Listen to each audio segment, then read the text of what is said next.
అనవసరం లేదు. మనం అనవకపోయినా మనం చేసే పనులు మనం ఎలాంటి స్థితిలో ఉన్నామో తెలియజేస్తుంది. అర్థమవుతుందా?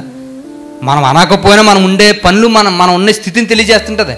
అందుకని ఇక్కడ చెప్పాడు, అయితే దుష్టుడైన ఒక దాసుడు తన యజమానుడు ఆలస్యం చేయుచున్నాడని తన మనసులో అనుకొని తన తోటి దాసులను కొట్ట మొదలుపెట్టి త్రాగుబోతులతో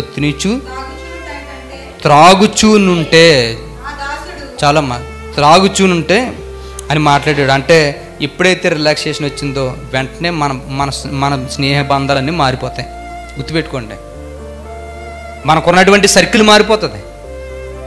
నిజంగా చూశానండి ఇది ప్రత్యక్షంగా. నేను ఎప్పుడైతే నిర్లక్ష్యం మనలోకి వచ్చిందో ట్రాక్ మారుతా ఉన్నది. ట్రాక్ ఎప్పుడైతే మారిందో మన సహవాసం ఎలానో తెలుసా? దేవుని భక్తి లేని వాళ్ళతో సహవాసానికి చోటు చేసుకుంటుంది. చూసుకోండి, ఎప్పుడైనా చెక్ చేసుకోండి. నేను చూశాను ప్రాక్టికల్గా ఇవన్నీ.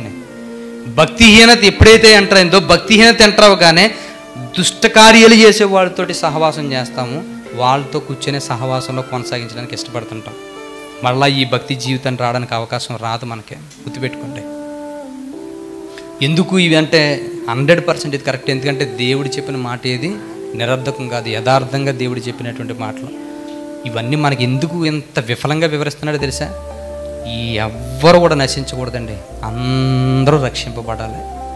అలా రక్షింపబడాలని జరగబోయే ముందుగానే ప్రమాదాలు చెబుతున్నాడు నీకు. ఇప్పుడు మనకి ఇవన్నీ చెబుతున్నాడు అంటే అర్థం ఏంటి? ఆ సిచ్యువేషన్లో నువ్వు ఉన్నావేమో జాగ్రత్త, అలాంటి పరిస్థితుల్లో నువ్వు ఉన్నావేమో జాగ్రత్త. ఒకవేళ ఈ పరిస్థితులు అన్నీ ఉంటున్నప్పుడు భక్తి జీవితాన్ని ప్రారంభంలో బాగా కొనసాగించి ఇప్పుడు బాగా అలా వెళ్ళిపోతుందంటే ఆయన వస్తా లేదులే అనుకునేటువంటి ఒక నిర్లక్ష్యం నీలో వచ్చేసింది. ఆటోమేటిక్గాను వచ్చేసి ఏం చేస్తున్నామంటే నార్మల్గాని అడుగులు వేసుకుంటూ వెళ్ళిపోతున్నాం జాగ్రత్తగాను. అలా వెళ్ళిపోవడం వల్ల ఏమవుతుందంటే ప్రాబ్లమ్స్ క్రియేట్ అవుతున్నాయి.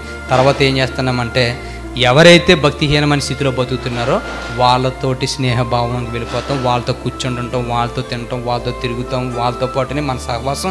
ఇంకా ఎవరో నీ స్నేహితులు అంటే స్నేహితులను బట్టి నువ్వు ఎలాంటి వాడో చెప్పొచ్చట. ఉన్నదా లేదా? స్నేహితులను బట్టి నువ్వు ఎవడవో ఎలాంటి వాడివో చెప్పొచ్చట. ఇదిగోండి మా స్నేహితుడు అన్నాడంటే వాడిని బట్టి చెప్పచ్చు నువ్వు ఎలాంటి వాడివో అంటూ. ఇప్పుడు ఈ విషయాన్ని బట్టి ఇప్పుడు దేవుడు ఎలాంటి డిసైడ్మెంట్ చేస్తాడు? ఇదిగో నువ్వు వాళ్ళతో తిరుగుతున్నావు కాబట్టి నువ్వు ఎలాంటి వాడివి అని డిసైడ్ చేస్తాడు, అలాంటి వాడివే.